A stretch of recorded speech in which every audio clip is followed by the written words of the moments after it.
जय मां अम्बे, जय दुर्गा माता की। आप सभी को गुप्त नवरात्रि की हार्दिक शुभकामनाएं। मां दुर्गा आप सभी की मनोकामनाएं पूरी करें। गुप्त नवरात्रि में 10 महाविद्याओं की पूजा की जाती है। माघ मास के शुक्ल पक्ष की प्रतिपदा से नवमी तक गुप्त नवरात्रि मनाई जाती है।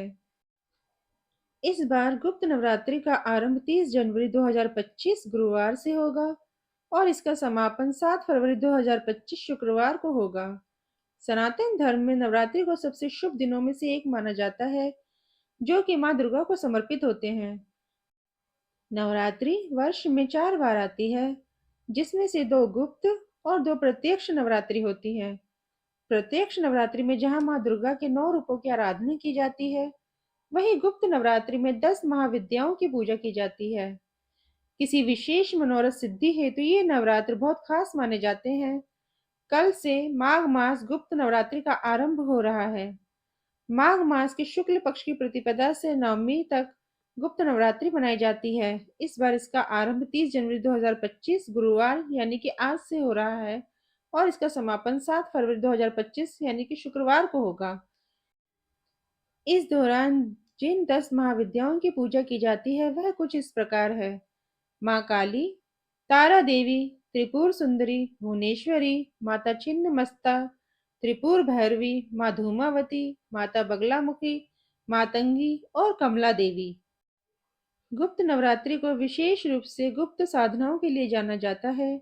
गुप्त नवरात्रि के पहले दिन माँ काली की पूजा करने का नियम है। 10 महाविद्याओं में माँ काली प्रथम रूप है। माँ काली जी का स्वरूप अत्यंत विकराल, अभयंकारी और मंगलकारी है। कहा जाता है कि यदि कोई व्यक्ति गुप्त नवरात्रि के दौरान माँ काली की पूजा करता है, तो उसके ऊपर सामने आसुरी शक्तियों का कोई असर नहीं होता। माँ काली की पूजा करने वाले व्यक्ति को रूप, यश, जय की प्राप्ति होती है। समस्त सांसारिक बाधाएं खत्म हो जाती हैं। माँ काली ने चंड मुंड का संहार किया था, इसलिए उन्हें चामुंडा के नाम से भी जाना जाता है। जो लोग तंत्र शक्तियां प्राप्त करना चाहते हैं, उन्हें गुप्त नवरात्रि के पहले दिन विशेष रूप से माँ काली की पूजा करनी चाहिए। इसके अलावा माँ काली की आराधना करने से सभी प्रकार के तंत्र बाधाओं से छुटकारा मिलता है। जो लोग अपने शत्रुओं से बहुत परेशान रहते हैं, उन्हें भी गुप्त नवरात्रि में माँ काली की आराधना करनी चाहिए। ऐसा करने से शत्रुओं से मुक्ति मिलती है। माँ काली की पूजा करने से अकाल मृत्यु का भय भी दूर हो जाता है। गुप्त नवरात्रि में 2 तरीकों से माँ काली की पूजा की जाती है। जो लोग तांत्रिक विद्या हासिल करना चाहते हैं, वह लोग इस दिन माँ काली की तंत्र विद्या द्वारा उपासना करते हैं। कुछ लोग गुप्त नवरात्र के प्रथम दिन सामान्य तरीके से माँ काली की आराधना करते हैं, जिससे उनके जीवन में सभी संकट दूर हो जाते हैं। तो आइए जानते हैं अब माँ काली की पूजन विधि। गुप्त नवरात्रि के दिन सुबह ब्रह्म मुहूर्त में उठकर स्नान करने के पश्चात स्वच्छ वस्त्र धारण करें। अब एक साफ चौकी पर गंगा जल छिड़ककर उसे शुद्ध कर लें। अब इस चौकी पर एक साफ कपड़ा बिछाकर घट स्थापना करें। घट स्थापना करने के लिए मिट्टी, तांबे या स्टील के पात्र में जल भरकर चौकी पर रखें। अब एक नारियल को मौली और चुन्नी से लपेट कर उस कलश के ऊपर स्थापित करें। अब चौकी पर माँ काली की प्रतिमा या मूर्ति की स्थापना करें और माँ काली की तस्वीर पर रोली का टीका लगाएं। तिलक करने के पश्चात माँ काली को लाल पुष्पों की माला, पुष्प, फल, मिठाई, नैवेद्य आदि चढ़ाएं और पूरी विधि विधान और सच्ची मन से पूरी श्रद्धा के साथ माँ काली की पूजा करें। माँ काली के समक्ष सरसों के तेल या घी का दीपक प्रज्वलित करें और श्रद्धा पूर्वक माँ काली के मंत्रों का जाप करें। देवी कवच, अर्गला स्रोत का पाठ करें। सबसे अंत में श्री सूक्तम का पाठ करना चाहिए। जिस आसन पर आप बैठते हैं उसका रंग लाल होना चाहिए। अब माँ काली की कथा सुने या पढ़ें। इस दिन दुर्गा सप्तशती का पाठ करना भी बहुत उत्तम होता है। माँ काली की कथा सुनने के पश्चात कपूर से आरती करें। प्रसाद के रूप में मिठाई का भोग लगाएं। यदि आपके पास मिठाई नहीं है तो आप माँ काली को बताशे का प्रसाद भी चढ़ा सकते हैं। प्रसाद को लोगों में वितरण करने के बाद स्वयं भी प्रसाद ग्रहण करें और माँ काली की पूजा से हुई किसी भी प्रकार की गलती के लिए हाथ जोड़कर उनसे क्षमा मांगे और माँ काली के इस मंत्र का जाप करें। ओम ऐं ह्रीं क्लीं चामुंडाय विच्चेः। अब इस मंत्र का जाप करने के पश्चात माँ काली की कथा का श्रवण करें अथवा पढ़ें।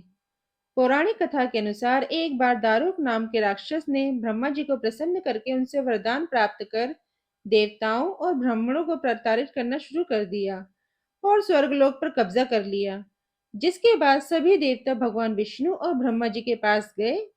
ब्रह्मा जी ने सभी देवताओं को बताया कि इस दुष्ट का संहार एक स्त्री ही कर सकती है। इसके बाद सभी देवता भगवान शिव के पास गए और उन्होंने शिव को सभी बातें बताई। जिसके बाद भगवान शिव ने माता पार्वती की ओर देखा। माता पार्वती इस पर मुस्कुराई और अपना एक अंश भगवान शिव में प्रवाहित कर दिया। जिसके बाद भगवान शिव के कंठ से विष से उस अंश ने अपना आकार ग्रहण किया।